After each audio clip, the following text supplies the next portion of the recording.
Hi friends, நம்ம ஐன்ஸ் கிச்சனில் இந்த முறை வரப்போகிற ரெசிபி இஞ்சி கொத்து பணியாரம். இவ்வளோ கிறிஸ்பியான இந்த பணியாரம் எப்படி பண்ணுறதுன்னு நம்ம வீடியோவில் பார்க்கலாம். நம்ம ஐன்ஸ் கிச்சனை இன்னும் நீங்கள் சப்ஸ்கிரைப் பண்ணலையா? மறக்காமல் சப்ஸ்கிரைப் பண்ணுங்கள், கூடவே பெல் ஐக்கானை ப்ரெஸ் பண்ணிடுங்க.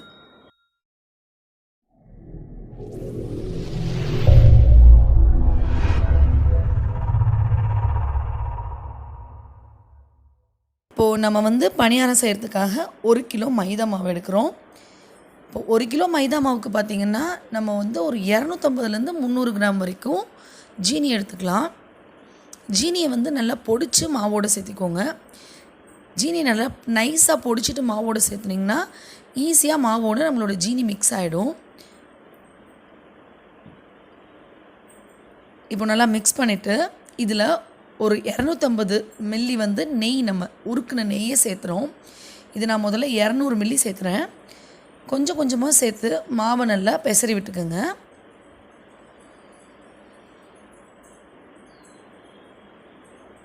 இப்போ மீதம் உள்ள 50 மில்லியும் நான் சேர்த்துட்டு மாவு எல்லாமே நெய்யில் நினைகிற மாதிரி நல்லா பிசைஞ்சு எடுத்துக்கிறேன். இப்போ நம்ம கையில் எடுத்து இப்படி பிடிச்சோம்னா நம்மளோட மாவு இந்த மாதிரி பிடிக்க வரணும். இந்த மாதிரி நெய்யில் பிசைஞ்சிருக்கிற மாவை இப்போ கொஞ்சம் கொஞ்சமாக தேங்காய் பால் சேர்த்து நம்ம மிக்ஸ் பண்ண போகிறோம். சப்பாத்தி மாவு பதத்துக்கு தேங்காய் பால் பார்த்திங்கன்னா 300 மில்லி எடுத்திருக்கேன் இன்றைக்கி. இது தலைப்பால், தேங்காய் பால், இந்த திக் மில்க்குன்னு சொல்லுவாங்க பார்த்திங்களா, இந்த தலைப்பால் தான் இது. தேங்காய் பால் 300 மில்லிக்கு மேலே எடுக்காதீங்க. கூட போயிட்டால் பணியாரம் நம்மளுக்கு ஹார்ட் ஆகிடும், உங்களுக்கு கிறிஸ்பியான பணியாரம் கிடைக்காது. இந்த மாதிரி எவ்வளோக்கு எவ்வளோ நீங்கள் மாவை பிணைஞ்சு கொடுக்குறீங்களோ அந்த அளவுக்கு உங்களுக்கு பிஸ்கெட் ஃப்ளேக்கியாகவும் கிறிஸ்பியாகவும் கிடைக்கும். நிறைய பேர் பார்த்திங்கன்னா இந்த பணியாரத்துக்கு அரிசி மாவு சேர்ப்பாங்க, சோடா உப்பு சேர்ப்பாங்க, டால்டா சேர்ப்பாங்க. இதெல்லாம் எதுவுமே சேர்க்க வேண்டியதில்லை. இப்போ நான் சொல்கிற பக்குவத்தில் நீங்கள் பண்ணிங்கன்னா, இப்போ வீட்டில் பேலன் இருந்ததுன்னா இந்த மாதிரி மாவை பேலன் கட்டை வச்சு நல்லா அடித்து கொடுங்க. இப்படி அடித்து பிணைஞ்சிங்கன்னா மாவு பயங்கர சாஃப்டாக கிடைக்கும்.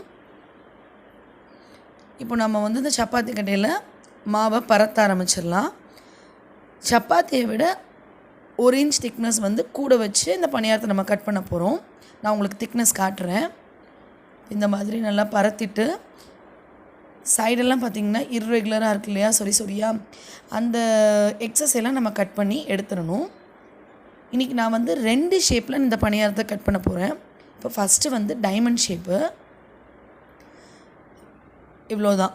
இந்த மாதிரி கட் பண்ணிங்கன்னா நம்மளுக்கு அழகான டைமண்ட் ஷேப் கிடச்சிரும். நடுவில் இந்த மாதிரி கொத்தி கொத்தி விடணும், அப்போ தான் பணியாரம் வேறும். இதனால தான் இதுக்கு இந்த கொத்தி விடுறோம் பார்த்திங்களா, இதுக்குனால தான் இதுக்கு பேரே இஞ்சி கொத்து பணியாரம் அப்படின்னு சொல்கிறாங்க. இந்த அளவுக்கு திக்னஸ் நம்மளோட பணியாரம் இருந்தால் போதும். ரொம்ப தின்னாக போட்டிங்கன்னா நம்மளுக்கு பிஸ்கெட் மாதிரி கிடைக்காம ரொம்ப சிப்ஸ் அந்த டைப்பில் போயிடும். ஸோ நீங்கள் ஓரளவுக்கு திக்காகவே இந்த பணியாரத்தை கட் பண்ணி ஒவ்வொன்றா எண்ணெயில் சேர்த்து நல்ல ஒரு கோல்டன் ப்ரௌன் கலருக்கு 2 புறமும் ஆகிற வரைக்கும் வறுத்து எடுத்திங்கன்னா நம்மளோட இஞ்சி கொத்து பணியாரம் அருமையாக ரெடி ஆகிடும். இப்போ நான் உங்களுக்கு வீடியோக்காக காட்டுறதுக்காக பார்த்திங்கன்னா கம்மியாக பணியாரத்தை அதில் போட்டிருக்கேன். இப்போ பாருங்கள், கலர் சேஞ்ச் ஆகிட்டு அந்த நம்ம போட்ட திக்னஸை விட எப்படி திக்னஸ் அழகாக கூடி பிஸ்கெட் எப்படி உப்பலாக வந்திருக்குன்னு பாருங்கள். இப்போ இந்த மாதிரி நல்லா கோல்டன் ப்ரௌன் ஆனதுக்கப்புறம் நம்ம எண்ணெயை விட்டு எடுத்துடலாம்.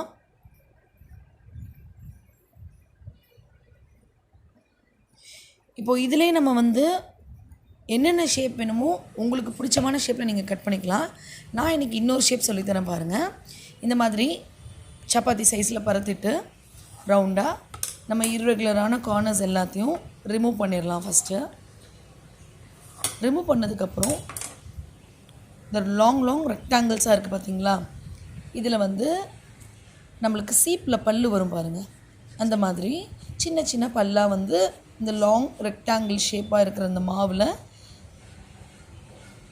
இந்த மாதிரி கிழிச்சு விட்டுட்டிங்கன்னா இது ஒரு வகையான இஞ்சி கொத்து பணியாரம்.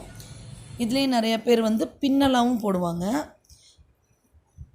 பின்னலை விட இந்த 2 டிசைன் நம்மளுக்கு ரொம்ப ஈஸி. ஸோ இப்போ ஒவ்வொன்றா இதையும் எண்ணெயில் நம்ம சூப்பராக பொரித்து எடுத்துடலாம். இவ்வளோ தான் நம்மளோட இஞ்சி கொத்து பணியாரம். இந்த பணியாரம் பார்த்திங்கன்னா நாகூர் சைட்லாம் வந்து ரொம்ப ஃபேமஸ். அதாவது பேக்கரி அதுலலாம் இந்த மாதிரி வந்து கிலோ கணக்கில் இதை வந்து செஞ்சு விற்பாங்க. அதே பக்குவத்தை நான் உங்களுக்கு இன்றைக்கி இந்த வீடியோவில் சொல்லி கொடுத்துருக்கேன். ஸோ கண்டிப்பாக நீங்கள் ட்ரை பண்ணி பாருங்கள்.